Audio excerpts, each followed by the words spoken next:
May 2026. Blake Lively arrives at the Met Gala in a color-changing Versace gown, sparking an immediate wave of viral coverage across every social platform. 2 weeks earlier, she was at the center of a year-long legal battle that many in the industry expected her to lose. She walked these steps just days after the settlement was finalized. For years, her public image was built on the perception of a seamless life, a high-profile marriage to Ryan Reynolds, immense wealth, and a sequence of polished appearances. But the events of the last 2 years required a level of endurance that fame alone doesn't provide. She survived a period of intense public and legal pressure by relying on a specific set of instincts developed long before she became a household name. To understand how she navigated this return to the spotlight, we have to look past the gowns and analyze the career of a woman who spent decades preparing for the moment the world would turn against her. Tarzana, California, in the 1990s. Blake Ellender Brown grew up in a family where acting wasn't a dream, but a trade. Her parents, siblings, and half-siblings were all working actors or talent scouts. Growing up in a Hollywood family often suggests a path of effortless access, where roles and connections are part of the inheritance.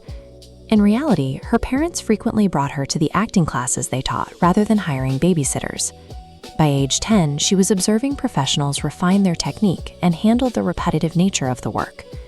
She spent her childhood watching the practical side of the industry, the rejection, the preparation, and the discipline required to keep working. She learned that survival in this business depends on being more prepared than the person next to you.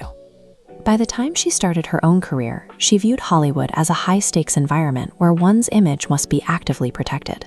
When the opportunity for stardom arrived in 2007 with Gossip Girl, Lively almost walked away. She had already deferred college for a year and intended to enroll full-time rather than lead a teen drama. She only accepted the role after the network agreed to let her attend university while filming. She prioritized her own education over the spotlight before the show even aired. After 6 seasons, she married Ryan Reynolds and shifted her focus toward raising 4 children. For years, the industry categorized her as an actress on an indefinite hiatus, assuming her professional ambitions had narrowed. However, her public break was actually a period of corporate scaling. Between 2021 and 2024, she launched Betty Buzz, Betty Booze, and her hair care line, Blake Brown. These ventures significantly diversified her income, contributing to a combined family net worth of $380 million.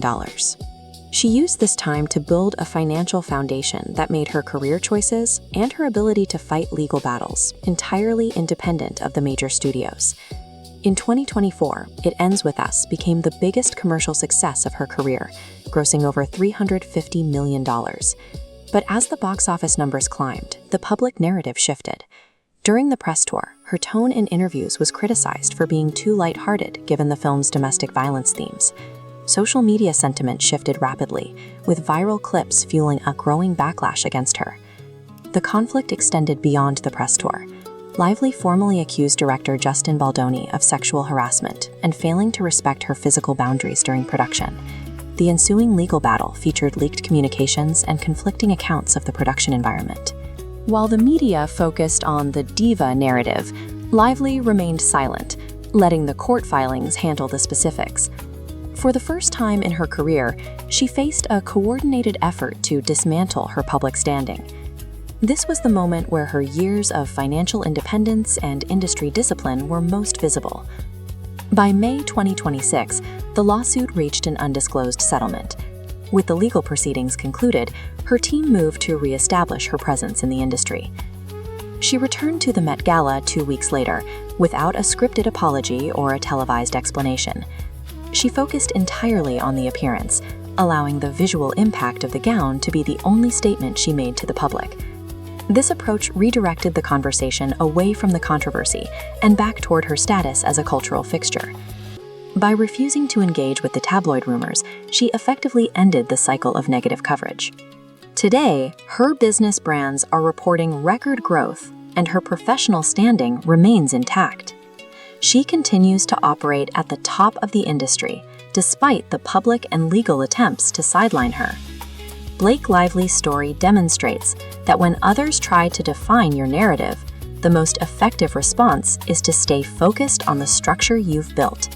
Keep your head up and let your results speak for themselves.